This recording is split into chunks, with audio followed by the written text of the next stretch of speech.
Salam dostlar. Bugün sizə yuxuda ağlamağın mənası və yozumları haqqında danışacağım.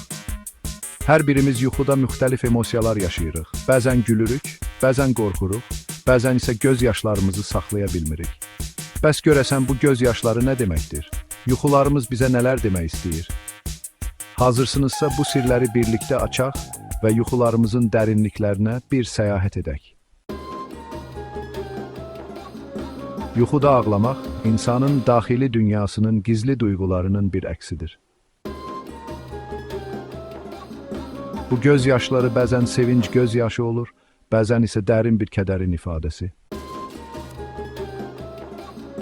Yuxunu düzgün yozmaq üçün hər detalı, hər anı diqqətlə analiz etmək lazımdır. Bu adətən insanın real həyatda boğduğu, içində saxladığı ağrıların bir təzahürüdür. Səssiz göz yaşları gizli kədəri, içinizə atdığınız dərdləri simvolizə edə bilər.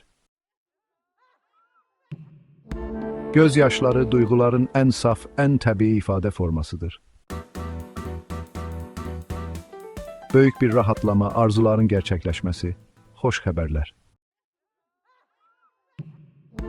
Bu, içinizdəki kədərin, itkinin, ayrılığın ağrısını ifadə edə bilər.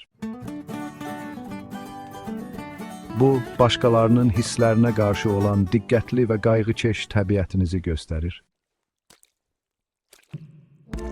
İslamda yuxuda ağlamaq, günahlardan arınma, tövbə etmə kimi yozulur. Jung bu yuxuları bilinçaltımızın bizə mesaj göndərməsi kimi şərh edir. Yuxuların yozumu bir mənalı deyil, hər yuxu fərdi olaraq şərh olunmalıdır.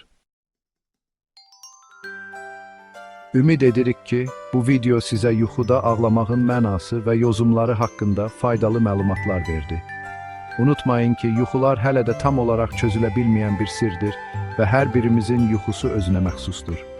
Daha çox belə maraqlı və düşündürücü videolar üçün kanalımıza abunə olmağı unutmayın. Sağ olun və növbəti videoda görüşənədək.